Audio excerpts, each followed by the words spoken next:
Bonjour Bruno Millienne, Bonjour. vous êtes député MoDem de la 8e circonscription des Yvelines. Chez vous, c'est Houdan, Aubergenville, Les Mureaux. Et vous faites partie de cette commission pour lutter contre les dépôts sauvages de déchets. Est-ce que l'on a une idée du nombre de décharges sauvages, comme ça, illicites, interdites en Île-de-France ?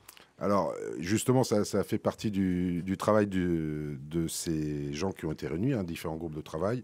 Notamment, ça va faire partie de l'audit qui va être mené par l'ADEME et qui va rendre ses attendus là à la fin de l'année. Mais on a une petite idée ? On en découvre tous les jours, donc c'est un petit peu compliqué. Il y en a beaucoup trop, ça c'est sûr.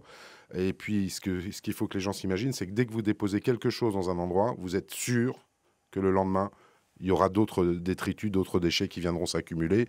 Donc le déchet appelle le déchet et il faut lutter contre ça très vite. Ça, c'est votre constat. Il y a aussi des maires, et on a entendu la maire de Ballainvilliers ce matin sur France Bleu Paris, qui dit il y a des lois, mais la loi n'est pas appliquée.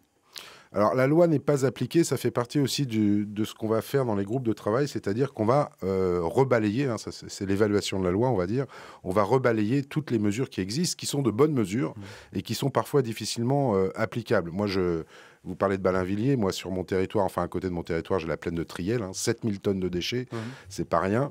Et je ne veux pas jeter la pierre aux maires parce que c'est très très compliqué. C'est compliqué de prendre des gens en flagrant délit, même si vous les prenez en flagrant délit, vous vous apercevez finalement, parce qu'il y a quand même des trafics qui s'organisent, que les véhicules que vous avez pris en flagrant délit, vous étudiez les plaques sont fausses ou les gens ne sont pas immatriculés en France. Mais la maire de Ballainvilliers disait ce matin sur France Bleu Paris qu'il y a des gens qui vont au tribunal, mais ils s'en sortent bien. On dit bon, c'est la première fois.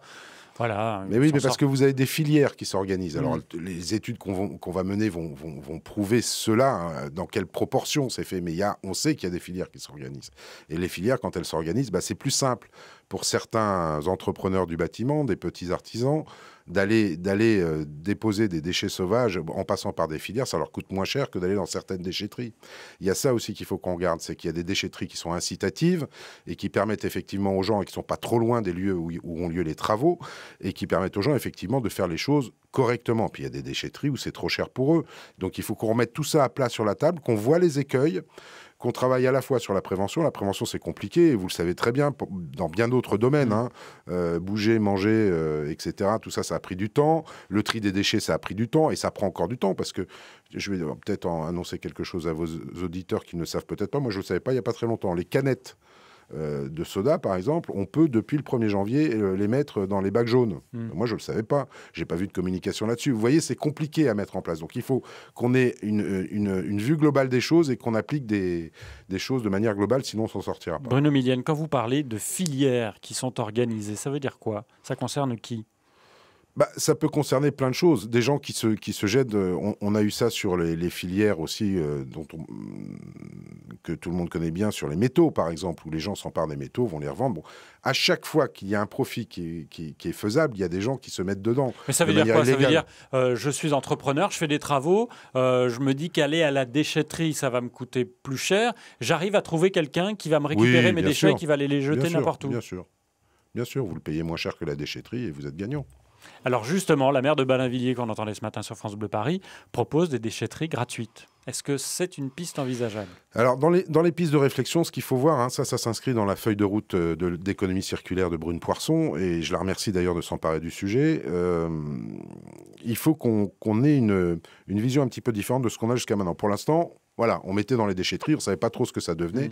Or, on sait qu'il y a énormément de matériaux qui sont jetés, qui sont recyclables. Si vous prenez le béton, par exemple, le béton, on va pouvoir le recycler pour refaire du sable. Et ça, c'est intéressant pour les constructions de demain, puisqu'on sait que du sable primaire, je vais dire, celui qu'on extrait aujourd'hui pour construire nos maisons, eh bien, à l'horizon 2050, on va en manquer. Donc, il y a aussi toute la filière d'économie circulaire à construire autour de ça, voir ce qui est valorisable. À partir de quand ça va devenir économiquement rentable ? Il y a forcément un début où ça va être moins économiquement rentable, mais il faut qu'on y aille. On y va pour les plastiques, il va falloir qu'on y aille pour le béton, il va falloir qu'on y aille pour tous ces matériaux qu'on retrouve dans nos décharges. Et puis après, il y a les produits dangereux qu'il faut traiter autrement, genre l'amiante, par exemple.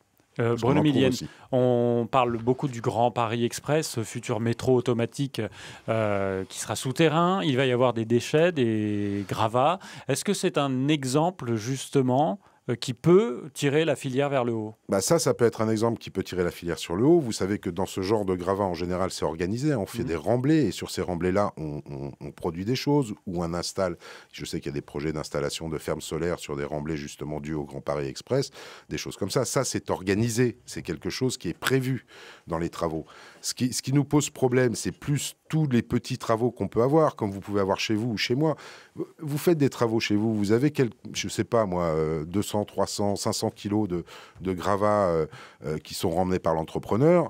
Vous lui On le paye en général. Vous le payez absolument sur la facture, c'est pris en compte. Après, est-ce que vous êtes derrière pour voir ce qu'il en fait? Vous n'en savez rien. Puis vous avez un autre problème qu'il faut qu'on règle, c'est les déchets sauvages qui sont posés dans des propriétés privées.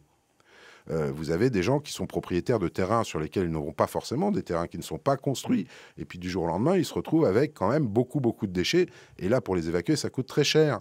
Donc il faut qu'on prenne tout, il faut qu'on cartographie tout, qu'on voit les typologies, qu'on voit exactement quels sont les types de déchets qu'on retrouve à droite, à gauche, et qu'on mette en place quelque chose de structurant, et qu'on égalise aussi sur les sanctions, la répartition de la possibilité de sanctions entre les maires, les EPCI, la préfecture. Je vous prends juste un exemple. Sur Triel, les gens nous disent, et à raison, les gravats se sont accumulés, surtout pendant la période où on était en état d'urgence. Eh bien oui, parce que nos policiers ils étaient occupés à autre chose. Et on comprend pourquoi. Donc c'était encore plus compliqué de sanctionner ça et les gens en ont profité. Merci beaucoup Bruno Millienne d'être venu nous expliquer tout ça. Il y a un calendrier maintenant pour votre commission? Oui, la remise du rapport de l'ADEME fin d'année, donc début 2019. Et à partir de là, on va sortir nos conclusions, on va travailler dessus.